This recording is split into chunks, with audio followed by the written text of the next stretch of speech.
ভারত চীন সীমান্তে আবারও নতুন বিতর্কের জন্ম দিয়েছে অরুণাচল প্রদেশ। স্থানীয় একটি জনজাতীয় সংগঠনের অভিযোগকে ঘিরে দেশটির গণমাধ্যমে শুরু হয়েছে ব্যাপক আলোচনা।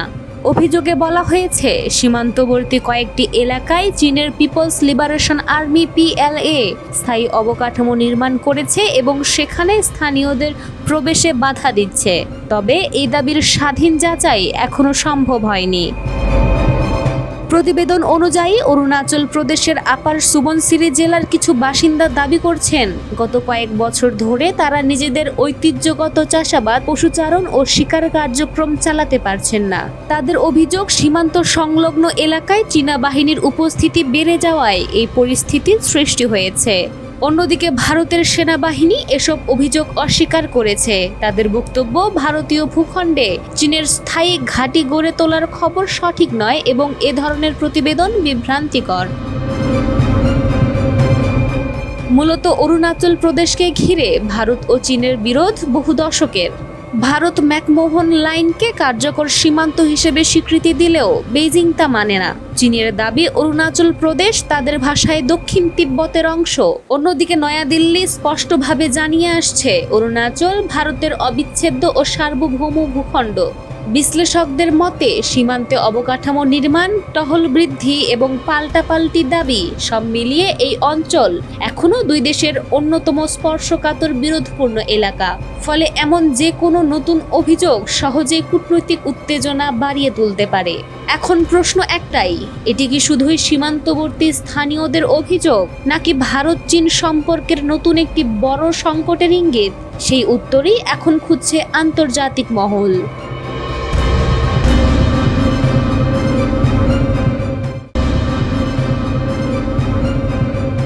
বিশ্বের জ্বালানি সরবরাহের অন্যতম গুরুত্বপূর্ণ পথ হরমুজ প্রণালীকে ঘিরে আবারও বাড়ছে উত্তেজনা।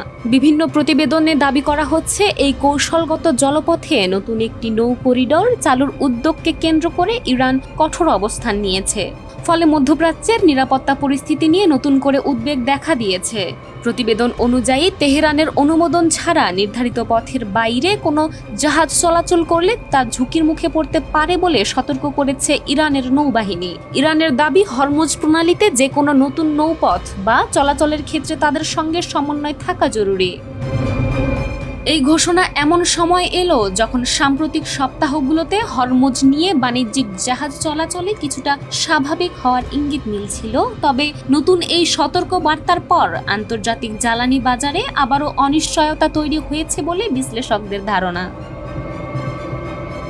এদিকে বিভিন্ন সূত্রে বলা হচ্ছে, সুইজারল্যান্ডে যুক্তরাষ্ট্রের সঙ্গে আলোচনার পর ইরানের এক শীর্ষ কর্মকর্তা দাবি করেন, হরমুজ প্রণালীর প্রশাসনিক নিয়ন্ত্রণ তাদের হাতেই থাকবে এবং এই জলপথের নিরাপত্তা ও পরিচালনায় ইরানের ভূমিকাই নির্ধারক। বিশ্বের সামুদ্রিক তেল পরিবহনের একটি বড় অংশ এই সংকীর্ণ প্রণালী দিয়েই অতিক্রম করে।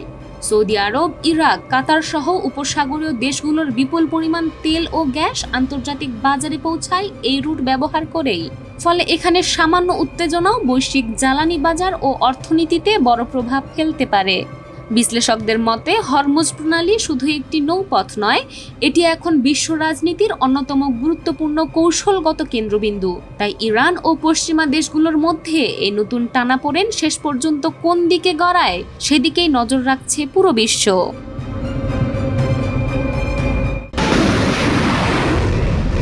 ইরানের আকাশে ঘটে যাওয়া এক রহস্যময় ঘটনার দাবি ঘিরে নতুন করে আলোচনায় সরব আন্তর্জাতিক সামরিক মহল। বিভিন্ন প্রতিবেদনে বলা হচ্ছে, একটি অভিযানের সময় এক মার্কিন যুদ্ধবিমানের পাইলট আকাশে এমন এক অস্বাভাবিক ড্রোন বিন্যাস দেখেছেন যা প্রচলিত যুদ্ধ প্রযুক্তির ধারণাকেও চ্যালেঞ্জ জানাতে পারে।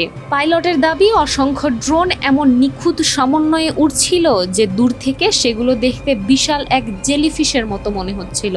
তার ভাষ্য অনুযায়ী, প্রতিটি ড্রোন আলাদা হলেও তারা এমনভাবে চলাচল করছিল যেন একটি একক সত্তা আকাশে ভেসে বেড়াচ্ছে।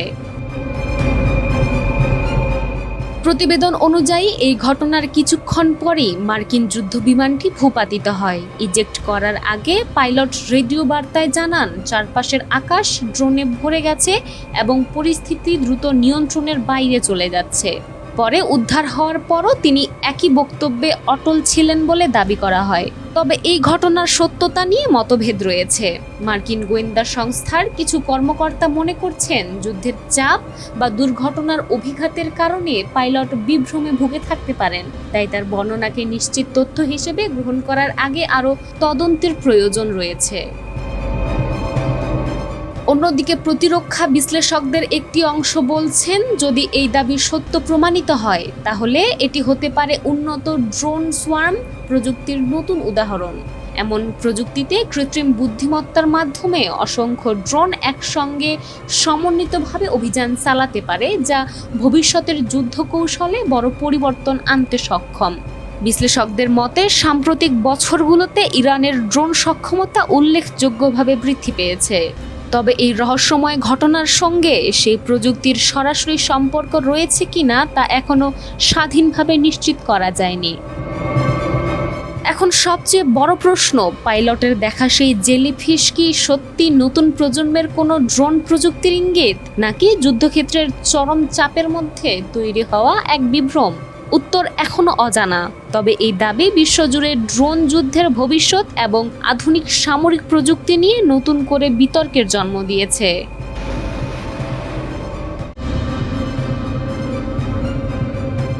মধ্যপ্রাচ্যে উত্তেজনা আবারও নতুন মাত্রা পেয়েছে।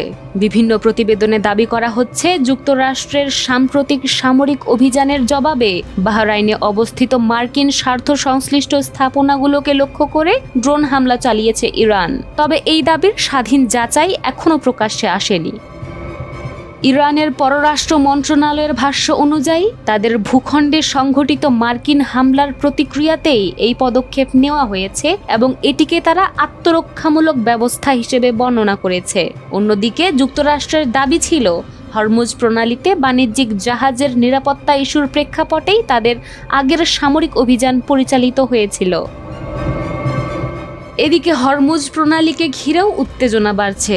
ইরানের কর্মকর্তারা দাবি করছেন এই কৌশলগত জলপথে নিরাপত্তা ও চলাচলের বিষয়ে তাদের নির্দেশনা উপেক্ষা করা হলে কঠোর ব্যবস্থা নেওয়া হতে পারে।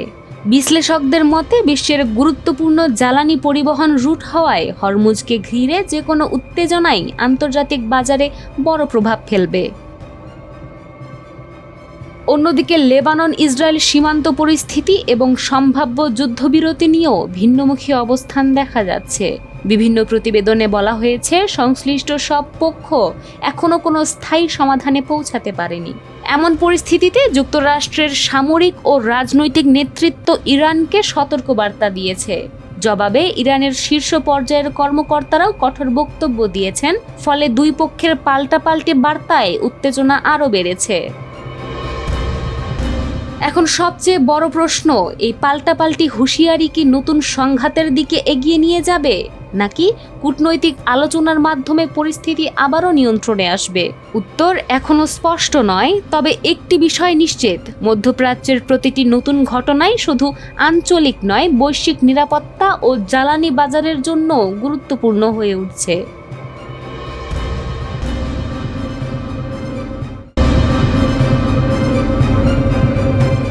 ইন্দো প্যাসিফিক অঞ্চলে আবারও বাড়ছে সামরিক উত্তেজনা। বিভিন্ন প্রতিবেদনে বলা হচ্ছে তাইওয়ানকে ঘিরে চলমান মহড়ার মধ্যেই চীনের সবচেয়ে আধুনিক বিমানবাহী রণতরী ফুজিয়ান তাইওয়ান প্রণালী অতিক্রম করেছে। বিশ্লেষকদের মতে এই পদক্ষেপ শুধু একটি নৌ চলাচল নয়, বরং বেইজিংয়ের কৌশলগত বার্তা বহন করছে এটি। তাইওয়ানের প্রতিরক্ষা মন্ত্রণালয়ের তথ্য অনুযায়ী চীনের এই বিমানবাহী রণতরী প্রণালী অতিক্রম করে পরে হাইনান দ্বীপের নৌঘাঁটিতে ফিরে যায়। গত কয়েক মাসের মধ্যে এটি ছিল ফুজিয়ানের অন্যতম গুরুত্বপূর্ণ অভিযান।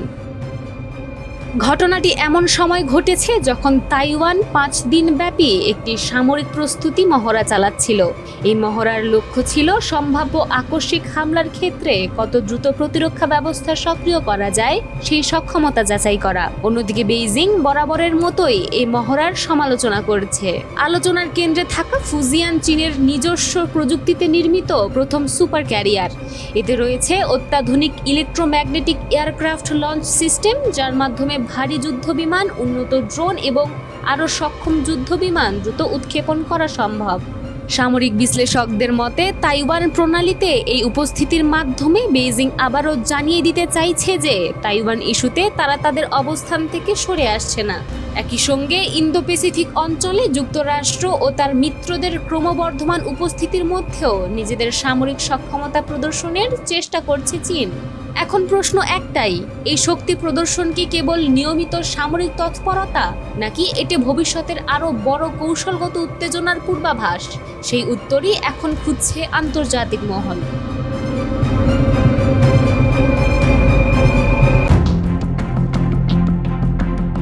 বিশ্ব রাজনীতির পর্দার আড়ালে কি নতুন কোনো জোট গড়ে উঠছে, নাকি শুরু হতে যাচ্ছে ক্ষমতার নতুন খেলা?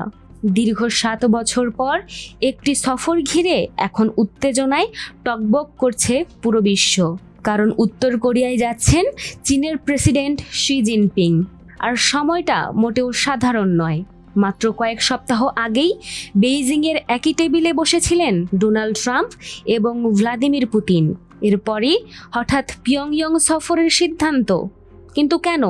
কিম জং উনের সঙ্গে শি জিনপিংয়ের এই বৈঠকের পিছনে আসলে কি রয়েছে? বাহ্যিকভাবে দেখলে মনে হয় চীন, রাশিয়া ও উত্তর কোরিয়া একই শিবিরের অংশ। কিন্তু বাস্তবতা অনেক বেশি জটিল। বিশেষ করে ইউক্রেন যুদ্ধ সেই সমীকরণকে বদলে দিয়েছে। রাশিয়ার পাশে দাঁড়িয়ে উত্তর কোরিয়া সেনা সহায়তা দিয়েছে বলে পশ্চিমা বিশ্লেষকদের দাবি। শুধু তাই নয়, গত বছর পুতিনের সফরে 2 দেশের মধ্যে ঐতিহাসিক প্রতিরক্ষা চুক্তি। এরপর থেকেই মস্কো আর পিয়ংইয়ংয়ের সম্পর্ক নতুন উচ্চতায় পৌঁছায়। আর ঠিক সেখানেই শুরু হয় বেইজিংয়ের অস্বস্তি। কারণ উত্তর কোরিয়ার ওপর রাশিয়ার প্রভাব যত বাড়ছে, চীনের প্রভাব ততটাই চ্যালেঞ্জের মুখে পড়ছে। অনেক বিশ্লেষকের মতে শি জিনপিং এবার কিমকে মনে করিয়ে দিতে চাইবেন একটি বিষয়, উত্তর কোরিয়ার প্রকৃত অর্থনৈতিক লাইফলাইন এখনো চীন, মস্কো নয়। তবে এখানেই শেষ নয়, আরও একটি বড় কারণ রয়েছে। সেটি হলো ডোনাল্ড ট্রাম্পের নতুন কূটনৈতিক পরিকল্পনা। প্রথম মেয়াদে ট্রাম্প 3 বার কিম জং উনের সঙ্গে বৈঠক করেছিলেন, কিন্তু পারমাণবিক আলোচনার কোনো সমাধান হয়নি। এখন আবার সেই আলোচনা শুরু করার আগ্রহ দেখাচ্ছে হোয়াইট হাউস। কিন্তু কিম জং উনও নিজের অবস্থানে অনড়। তিনি স্পষ্ট জানিয়েছেন, পারমাণবিক নিরস্ত্রীকরণের চাপ অব্যাহত থাকলে কোনো আলোচনায় বসবেন না। বরং সাম্প্রতিক সময়ে তিনি পারমাণবিক অস্ত্র কর্মসূচি আরও শক্তিশালী করার ঘোষণা দিয়েছেন। ফলে পরিস্থিতি আরও জটিল হয়ে উঠেছে। একদিকে ট্রাম্প, অন্যদিকে পুতিন, আর মাঝখানে দাঁড়িয়ে শি জিনপিং। এখানেই শুরু হচ্ছে নতুন ভূ-রাজনৈতিক খেলা। কারণ উত্তর কোরিয়ার বৈদেশিক বাণিজ্যের সবচেয়ে বড় অংশীদার এখনো চীন। কিন্তু কিমের পারমাণবিক কর্মসূচি যত বাড়ছে, ততই অঞ্চলে বাড়ছে মার্কিন সামরিক উপস্থিতি, যা চীনের নিরাপত্তা হিসেবেও উদ্বেগের বিষয়। আরও একটি বিষয় বিশেষভাবে গুরুত্বপূর্ণ। এই সফরটি হচ্ছে চীন ও উত্তর কোরিয়ার ঐতিহাসিক বন্ধুত্ব চুক্তির 65 বছর পূর্তির সময়। যে চুক্তিতে স্পষ্ট বলা আছে, এক দেশ আক্রান্ত হলে অন্য দেশ সামরিক সহায়তা দেবে। অর্থাৎ এটি শুধু সৌজন্য সফর নয়, এর পেছনে রয়েছে কৌশলগত বার্তাও। অনেকে মনে করছেন শি জিনপিং নিজেকে আবারও বিশ্ব রাজনীতির প্রধান মধ্যস্থতাকারী হিসেবে প্রতিষ্ঠা করতে চাইছেন, যিনি একদিকে কিমের সঙ্গে কথা বলতে পারেন, অন্যদিকে ট্রাম্পের সঙ্গেও যোগাযোগ রাখতে পারেন। কিন্তু বড় প্রশ্ন হলো, কিম জং উন কি আবার বেইজিংয়ের দিকে ঝুঁকবেন, নাকি পুতিনের সঙ্গে আরও গভীর জোট গড়বেন? আর যদি ট্রাম্প সত্যি নতুন আলোচনা শুরু করে, তাহলে সেই আলোচনার কেন্দ্রে কি থাকবেন শি জিনপিং, নাকি উত্তর কোরিয়া পুরো খেলাটাই বদলে দেবে? এখন বিশ্বের নজর এক জায়গায়, পিয়ংইয়ং। কারণ সেখানেই হয়তো নির্ধারিত হবে এশিয়ার আগামী ভূ রাজনৈতিক সমীকরণ। আর এই সফরের ফলাফল বিশ্ব রাজনীতির নতুন অধ্যায়ের সূচনা করতে পারে।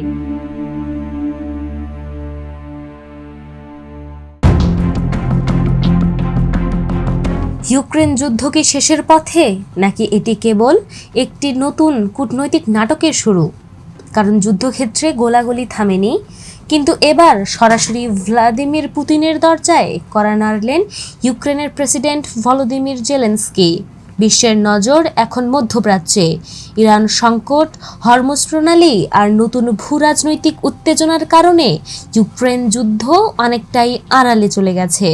আর ঠিক এই সময়েই বড় এক পদক্ষেপ নিয়েছেন জেলেনস্কি।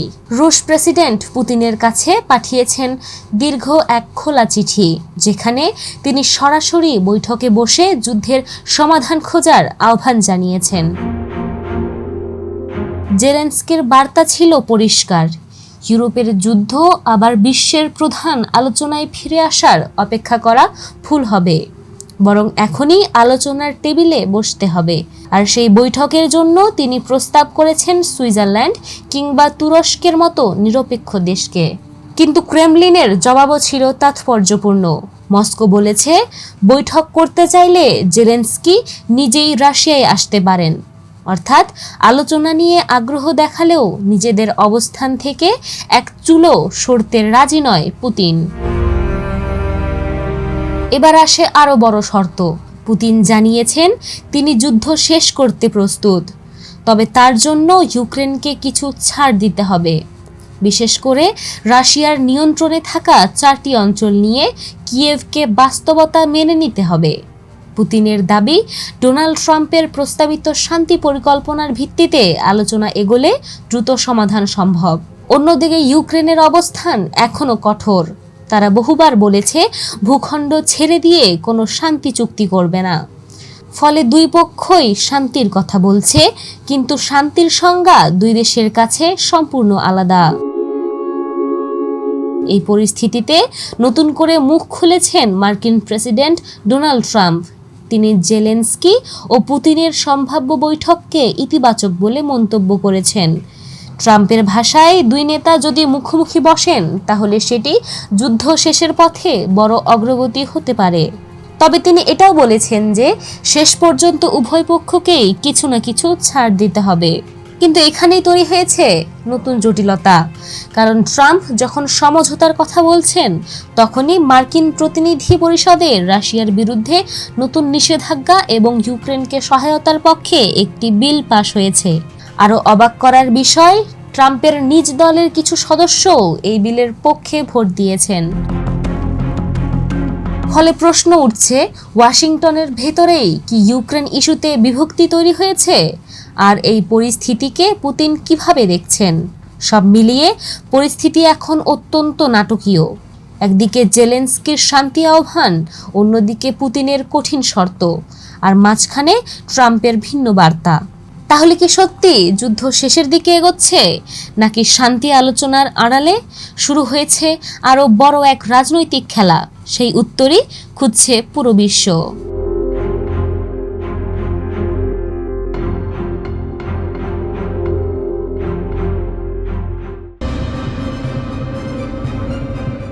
সুইজারল্যান্ডে অনুষ্ঠিত যুক্তরাষ্ট্র ও ইরানের প্রথম দফার শান্তি আলোচনা শেষ হওয়ার পরই নতুন করে দেখা দিয়েছে অনিশ্চয়তা। দ্বিতীয় দফার বৈঠকের প্রস্তুতি চলার মধ্যেই তেহরানের উদ্দেশ্যে কঠোর বার্তা দিয়েছেন মার্কিন প্রেসিডেন্ট ডোনাল্ড ট্রাম্প। তার অভিযোগ, আলোচনার সময় যেসব প্রতিশ্রুতির ইঙ্গিত দেওয়া হয়েছিল এখন সেগুলো থেকে সরে আসার চেষ্টা করছে ইরান। ট্রাম্পের ভাষায়, তারা বড় ভুল করছে আর ভেতরে ভেতরে তারা সেটাও জানে। বিতর্কের কেন্দ্রবিন্দুতে রয়েছে জাতিসংঘের আন্তর্জাতিক পরমাণু শক্তি সংস্থা বা IAEA এর পরিদর্শকদের প্রবেশাধিকার। মার্কিন ভাইস প্রেসিডেন্ট জেডি ভ্যান্স দাবি করেছিলেন আলোচনার অংশ হিসেবে ইরান তাদের ক্ষতিগ্রস্ত পারমাণবিক স্থাপনাগুলোতে IAEA কে দীর্ঘমেয়াদী পর্যবেক্ষণের সুযোগ দিতে নীতিগতভাবে সম্মত হয়েছে। ওয়াশিংটনের মতে এই অগ্রগতির কারণেই হরমুজ প্রণালী ঘিরে আরোপিত মার্কিন নৌ অবরোধ শিথিল করার সিদ্ধান্ত নেওয়া হয়েছিল। ভ্যান্স আরও বলেন, এই সমঝোতা শুধু কূটনৈতিক সাফল্য নয়, বরং ইরানের সম্ভাব্য পারমাণবিক অস্ত্র কর্মসূচি নিয়ন্ত্রণের পথে একটি গুরুত্বপূর্ণ পদক্ষেপ। কিন্তু তার এই বক্তব্য প্রকাশ্যে আসার পরপরই পরিস্থিতি ভিন্ন দিকে মোড় নিতে শুরু করে। মার্কিন দাবির কয়েক ঘন্টার মধ্যেই ইরানের পররাষ্ট্র মন্ত্রণালয়ের মুখপাত্র ইসমাইল বাগাই পাল্টা প্রতিক্রিয়া জানান। তিনি যুক্তরাষ্ট্রের বক্তব্যকে সম্পূর্ণ ভিত্তিহীন বলে আখ্যা দেন। বাগাইয়ের দাবি, সুইজারল্যান্ডের IAEA মহাপরিচালক রাফায়েল গ্রোসির সঙ্গে এ ধরনের কোনো বৈঠকই অনুষ্ঠিত হয়নি এবং ক্ষতিগ্রস্ত পারমাণবিক স্থাপনাগুলো পরিদর্শনের জন্য আন্তর্জাতিক সংস্থাটিকে কোনো অনুমতি দেওয়ারও পরিকল্পনা নেই। ইরানের অবস্থান আরও স্পষ্ট করে তিনি জানান, দেশের সংবেদনশীল পারমাণবিক স্থাপনায় আন্তর্জাতিক পর্যবেক্ষকদের প্রবেশের প্রশ্নই ওঠে না। তেহরানের এই বক্তব্য কার্যত ওয়াশিংটনের দাবি এবং আলোচনার অগ্রগতির চিত্রকে সরাসরি চ্যালেঞ্জ করেছে। এ অবস্থায় ক্ষোভ প্রকাশ করেছেন প্রেসিডেন্ট ট্রাম্প। তার অভিযোগ, আলোচনার ঘরে এক ধরনের বার্তা দেওয়া হলেও জনসমক্ষে এসে সম্পূর্ণ ভিন্ন অবস্থান নিচ্ছে ইরান। মার্কিন প্রশাসকের পক্ষ থেকে সতর্ক করে বলা হয়েছে, যদি শেষ পর্যন্ত IAEA পরিদর্শকদের অনুমতি না দেওয়া হয় তাহলে নির্ধারিত দ্বিতীয় দফার শান্তি আলোচনা বাতিল হয়ে যেতে পারে। শুধু তাই নয়, হরমুজ প্রণালীতে পুনরায় মার্কিন নৌ অবরোধ জারির সম্ভাবনার কথাও সামনে আনা হয়েছে। ফলে যে শান্তি প্রক্রিয়াকে ঘিরে সাম্প্রতিক সপ্তাহগুলোতে আশাবাদ তৈরি হয়েছিল, সেটি এখন আবারও অনিশ্চয়তার মুখে দাঁড়িয়ে। প্রতিবেদন অনুযায়ী পাকিস্তানি ও কাতারের মধ্যস্থতায় দীর্ঘ কূটনৈতিক তৎপরতার পর গত 8 এপ্রিল ওয়াশিংটন ও তেহরান একটি অন্তর্বর্তী যুদ্ধবিরতিতে পৌঁছায়। পরে 17 জুন মার্কিন প্রেসিডেন্ট ডোনাল্ড ট্রাম্প এবং ইরানের প্রেসিডেন্ট মাসুদ পেজেশকিয়ানের মধ্যে 14 দফার একটি সমঝোতা স্মারক স্বাক্ষরিত হয় বলে দাবি করা হয়। সেই ধারাবাহিকতাতেই সুইজারল্যান্ডের বার্গেনস্টক রিসর্টে শান্তি আলোচনার প্রথম দফা অনুষ্ঠিত হয়। যদিও যুক্তরাষ্ট্র প্রথম দফায় বৈঠককে ইতিবাচক অগ্রগতি হিসেবে তুলে ধরেছিল, তবে পারমাণবিক স্থাপনা পরিদর্শন ইস্যুতে ইরানের বর্তমান অবস্থান পুরো প্রক্রিয়াকেই নতুন সংকটে ঠেলে দিয়েছে। এখন প্রশ্ন একটাই, দ্বিতীয় দফার বৈঠকে কি দুই পক্ষ আবারও সমঝোতার পথে ফিরবে, নাকি নতুন করে শুরু হবে কূটনৈতিক সংঘাতের আরেক অধ্যায়?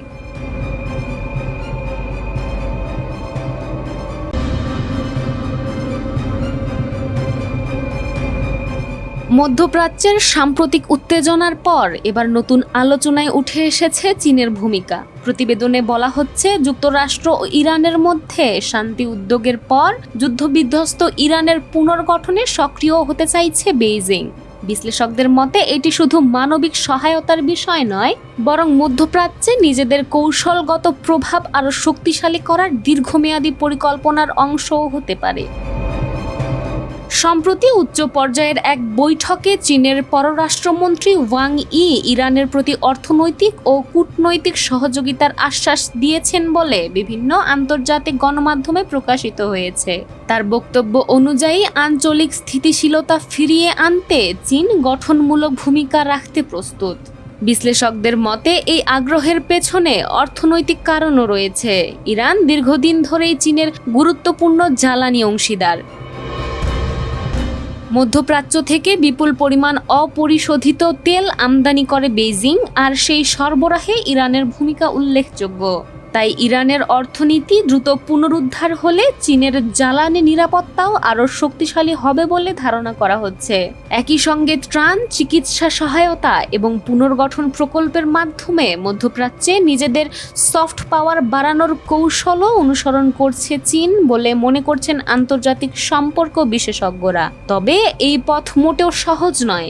একদিকে ইরানের সঙ্গে ঘনিষ্ঠ সম্পর্ক বজায় রাখা, অন্যদিকে যুক্তরাষ্ট্র এবং উপসাগরীয় দেশগুলোর সঙ্গে ভারসাম্য রক্ষা, দুই দিকই সামলাতে হচ্ছে বেইজিংকে। পর্যবেক্ষকদের মতে এই কূটনৈতিক ভারসাম্য রক্ষা ভবিষ্যতে চীনের জন্য বড় চ্যালেঞ্জ হয়ে দাঁড়াতে পারে। এদিকে বিভিন্ন প্রতিবেদনে বলা হচ্ছে, চীন চায় সম্ভাব্য শান্তি প্রক্রিয়া অব্যাহত থাকুক এবং বহুপাক্ষিক প্ল্যাটফর্মের মাধ্যমে ইরানকে আন্তর্জাতিক অর্থনীতির মূলধারায় ফিরিয়ে আনা হোক। এখন প্রশ্ন একটাই, ইরানের পুনর্গঠনে চীনের এই উদ্যোগ কি মধ্যপ্রাচ্যে নতুন স্থিতিশীলতার পথ খুলে দেবে, নাকি এটি যুক্তরাষ্ট্র চীন প্রতিযোগিতার আরেকটি নতুন অধ্যায়ের সূচনা করবে? উত্তর এখনো স্পষ্ট নয়, তবে এটুকু নিশ্চিত, ইরানকে ঘিরে বিশ্ব শক্তিগুলোর নতুন কূটনৈতিক হিসাব নিকাশ আগামী দিনের ভূরাজনীতিতে বড় প্রভাব ফেলতে পারে।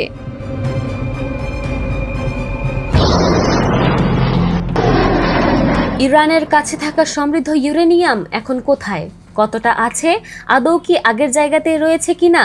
অবাক করার বিষয় হলো এই প্রশ্নগুলোর উত্তর এখন দিতে পারছে না বিশ্বের সবচেয়ে গুরুত্বপূর্ণ পরমাণু তদারকি সংস্থাও। আর সেখান থেকেই শুরু হয়েছে নতুন রহস্য, নতুন উদ্বেগ এবং নতুন বিতর্ক। সাম্প্রতিক যুদ্ধের পর ইরানের পারমাণবিক কর্মসূচি আবারও আন্তর্জাতিক আলোচনার কেন্দ্রবিন্দু হয়ে উঠেছে। কারণ যুক্তরাষ্ট্র ও ইসরায়েলের হামলার পর থেকে দেশটির গুরুত্বপূর্ণ পারমাণবিক স্থাপনাগুলোতে নিয়মিত প্রবেশাধিকার হারিয়েছে আন্তর্জাতিক পরমাণু শক্তি সংস্থা IAEA। ফলে তেহরানের পারমাণবিক কার্যক্রমের প্রকৃত অবস্থা এখন অনেকটাই অন্ধকারে।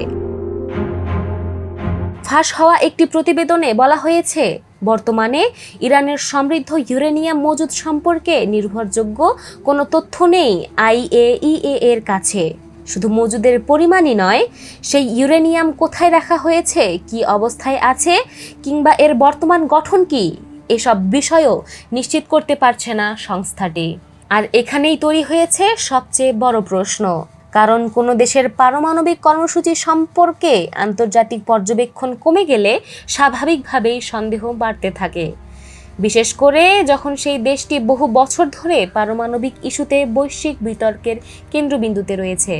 পরিস্থিতিকে আরও জটিল করেছে আরেকটি বিষয়। IAEA বলছে তারা এখন নিশ্চিতভাবে বলতে পারছে না ইরান ইউরেনিয়াম সমৃদ্ধকরণ কার্যক্রম কমিয়েছে, বন্ধ করেছে, নাকি আগের মতোই চালিয়ে যাচ্ছে।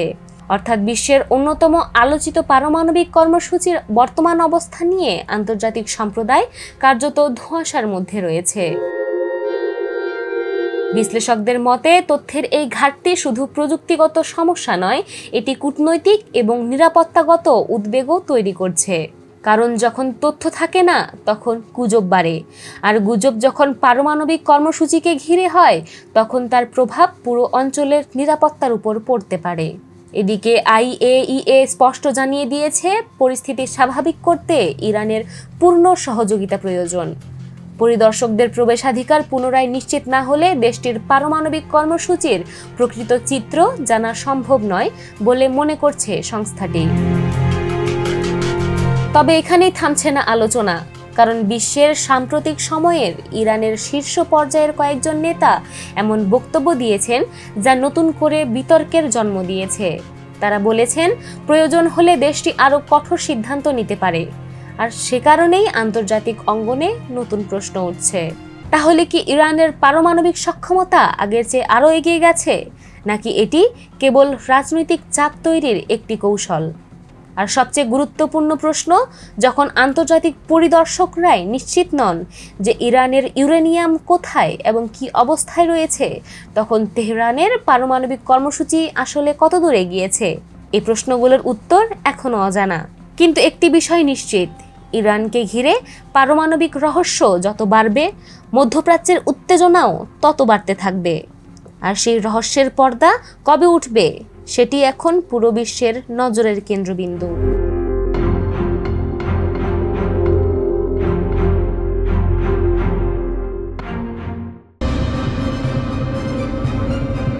মধ্যপ্রাচ্যের আকাশে আবারও এক নতুন ধরনের যুদ্ধের চিত্র। একদিকে বিশ্বের সবচেয়ে আধুনিক যুদ্ধবিমান, অন্যদিকে তুলনামূলক কম খরচের ড্রোন। আর এই অসম লড়াই নতুন করে ভাবিয়ে তুলেছে সামরিক বিশ্লেষকদের। হরমুজ প্রণালী এবং আশেপাশের অঞ্চলে সাম্প্রতিক উত্তেজনার মধ্যে আবারও আলোচনায় এসেছে ইরানের ড্রোন সক্ষমতা। বহু বিশেষজ্ঞের মতে আধুনিক যুদ্ধক্ষেত্রে কম খরচে সর্বোচ্চ চাপ সৃষ্টি করার কৌশলই এখন তেহরানের অন্যতম প্রধান শক্তি। একসময় যুদ্ধের ফল নির্ধারণ করত ভারী বোমারু বিমান কিংবা অত্যাধুনিক ফাইটার জেট, কিন্তু বর্তমান বাস্তবতায় ছোট আকারের ড্রোনও বড় বড় সামরিক শক্তিকে চ্যালেঞ্জের মুখে ফেলছে। বিশেষ করে মার্কিন উপসাগরীয় অঞ্চলে মার্কিন বাহিনী এবং তাদের মিত্রদের এখন সবচেয়ে বড় মাথাব্যথা হয়ে উঠেছে নিম্ন উচ্চতায় উড়ে আসা ড্রোন হামলার সম্ভাবনা। কারণ এসব লক্ষ্যবস্তু শনাক্ত এবং ধ্বংস করতে ব্যয় করতে হচ্ছে বিপুল অর্থ ও সামরিক সম্পদ। সামরিক সূত্রগুলো বলছে গুরুত্বপূর্ণ নৌপথ ও কৌশলগত স্থাপনাগুলোর নিরাপত্তা নিশ্চিত করতে দিনরাত আকাশে টহল দিচ্ছে যুদ্ধবিমান। কিন্তু সমস্যা হলো যেসব হুমকি মোকাবেলা করা হচ্ছে তার বেশিরভাগই তুলনামূলক স্বল্প মূল্যের ড্রোন। ফলে এক ধরনের ব্যয়বহুল প্রতিরক্ষা বনাম স্বল্প মূল্যের আক্রমণ কৌশলের মুখোমুখি হয়েছে পশ্চিমা জোট। বিশ্লেষকের মতে আধুনিক ফাইটার জেট পরিচালনা, রক্ষণাবেক্ষণ এবং আকাশের টহল চালাতে বিপুল অর্থ ব্যয় হয়। এর সঙ্গে যুক্ত হয় পাইলটদের উপর অতিরিক্ত চাপ এবং যন্ত্রপাতির ক্ষয়ক্ষতি। অন্যদিকে ড্রোন প্রযুক্তি তুলনামূলক সস্তা হওয়ায় এগুলো বড় সংখ্যায় মোতায়েন করা সম্ভব, আর সেখানেই তৈরি হচ্ছে নতুন কৌশলগত চ্যালেঞ্জ। হরমুজ প্রণালীকে ঘিরে চলমান উত্তেজনার মধ্যেই বিভিন্ন সামরিক ঘটনার খবর সামনে এসেছে। কিছু প্রতিবেদনে দাবি করা হয়েছে আঞ্চলিক সংঘাতের কারণে বেশ কয়েকটি সামরিক প্ল্যাটফর্ম ক্ষতির মুখে পড়েছে। যদিও এসব দাবির অনেকগুলোরই সাধারণ যাচাই করা সম্ভব হয়নি, তবে একটি বিষয় নিয়ে প্রায় সবাই একমত। ড্রোন এখন আর শুধু সহায়ক অস্ত্র নয়, বরং যুদ্ধক্ষেত্রের প্রধান খেলোয়াড়দের একজন। গবেষণা সংস্থাগুলোর মতে ভবিষ্যতের সংঘাতে শুধু যুদ্ধবিমানের সংখ্যা নয়, বরং কে কত দ্রুত ও কম খরচে আক্রমণ পরিচালনা করতে পারে সেটিও গুরুত্বপূর্ণ হয়ে উঠবে। এই কারণেই বর্তমানে বিশ্বের বিভিন্ন দেশ ড্রোন প্রতিরক্ষা প্রযুক্তি উন্নয়নে ব্যাপক বিনিয়োগ করছে, কারণ প্রচলিত প্রতিরক্ষা ব্যবস্থাগুলো অনেক ক্ষেত্রেই এই নতুন হুমকির জন্য পুরোপুরি প্রস্তুত নয়। মধ্যপ্রাচ্যের চলমান পরিস্থিতি যেন সেই বাস্তবতারই প্রতিচ্ছবি। একদিকে বিলিয়ন ডলারের সামরিক অবকাঠামো, অন্যদিকে তুলনামূলক কম খরচের আকাশযান।